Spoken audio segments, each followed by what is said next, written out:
In the mid-60s, ingenious Beatles fans found a way to make their own bootlegs.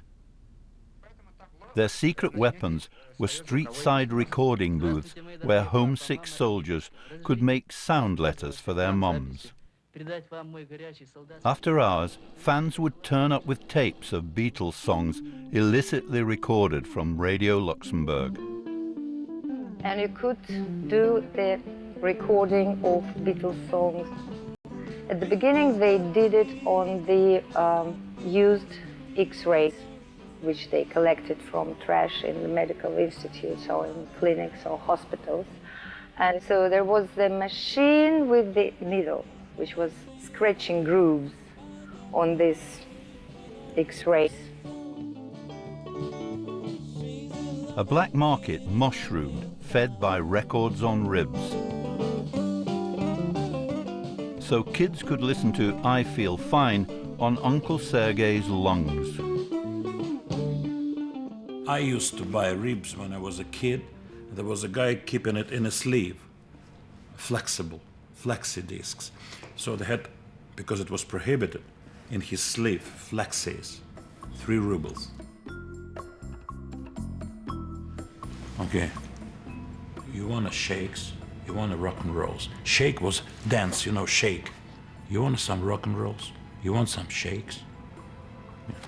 3 rubles. What's this? It's good rock and roll.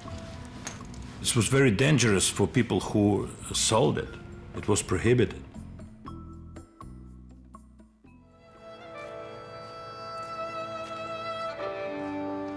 Shrugging off official disapproval, the Beatles virus raged across the Soviet Empire. In Minsk, 500 miles from Moscow, Yuri Pelushchenok caught the bug. But yes, and it's so awfully good, you know, and so nice that you fall in love when you hear this. And you can just feel it, you know, it's in the air. I can explain you. But everybody knows it. It's like, if my mom would like to tell me to have a haircut, she would say, you're worse than a Beatle, you know? По-моему, немножко много. Он фанат Битлов. Не то, что недоразумение, а нужно было и другими делами заниматься. А он, когда рос, для него Битлы – это были боги. In Kiev, too, the Beatles virus was unstoppable. Nikolai Poturayev was a schoolboy back then. They opened the whole world. And in fact, my decision to go to the university, to the Faculty of English Language and Literature, and my interest to English spoken culture, it was all brought by them, by the Beatles. And you know, this feeling of freedom, it's like you meet friends after a long period of being alone.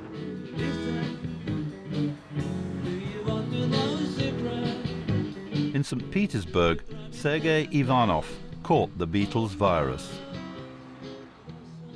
The boy who would grow up to be Russian defense supremo and Vladimir Putin's deputy prime minister confesses he still has symptoms of the infection he caught more than 40 years ago. Здравствуйте, товарищи! That was 62, 63.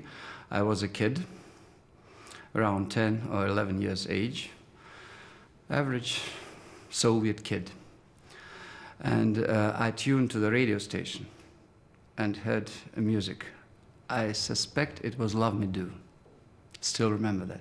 Then the Beatlemania started, including the Soviet Union, by the way. In that sense, the Soviet Union was a normal European country, except one thing, the Beatles didn't come. Of course, the Soviet Union was far from a normal country, and the young Ivanov was probably tuned illicitly to Radio Luxembourg. But ignoring official hostility, Soviet kids continued to track down Beatles music. I became a Beatles fan. I know most of their songs. I still remember them. And hearing the Beatles music, I'm sure now, it helped me to learn English language properly.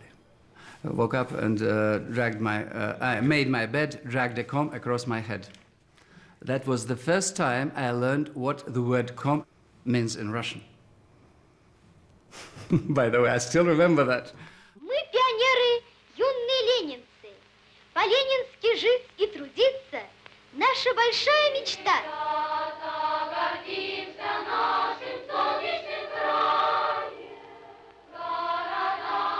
In the Soviet Union, official propaganda was one thing, but real life was totally different. Эстрадный квартет Beatles. Поль Маккартни, Джордж Харрисон. Посмотрите, как они элегантны. А в начале своей карьеры четверка выходила на сцену в купальных трусах с сиденьем от унитаза на шее. Вскоре они встретили добрую фею, лондонского дельца Бристона Эпштейна. Фея поняла, что из способных ребят можно делать деньги. Зараженные психозом зрители уже ничего не слышат. Истерики, вопли, обмороки. Разгромленный зал и драка – обычный финал концерта. Мир, заключенный в четырех стенах, оклеенными портретами длинноволосых певцов.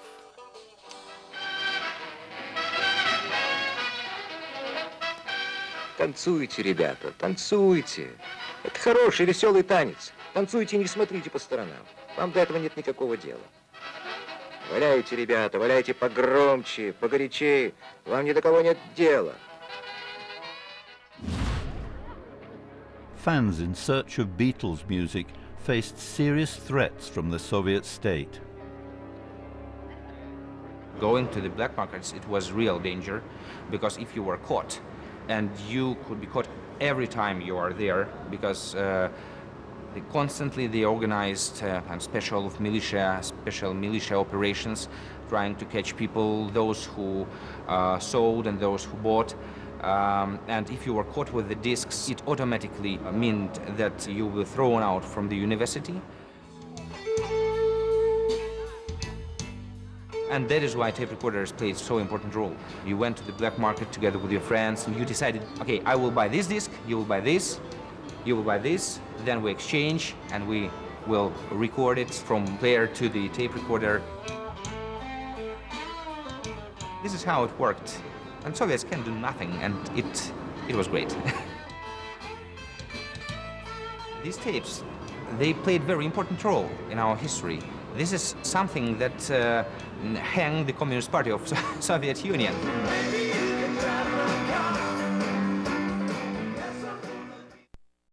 Back in the USSR.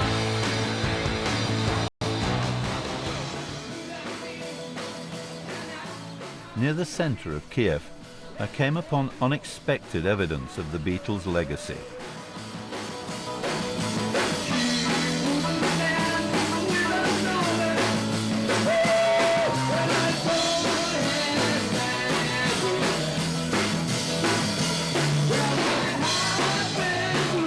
The Kiev Cavern Club sent me curious echoes of that cellar in Liverpool where I first met the Fab Four.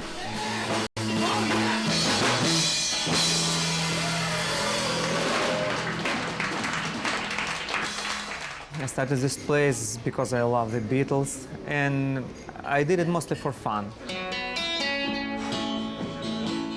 Vova Katzman told me he actually got the idea for his club after seeing that little film I made in Liverpool. He was only able to open this place after the collapse of communism, and he has his own stories of the long years when the Beatles were taboo in the Soviet Union. It was not permitted, it was illegal. There is no Beatles records in the store. Information about Beatles was closed. It was something of different world.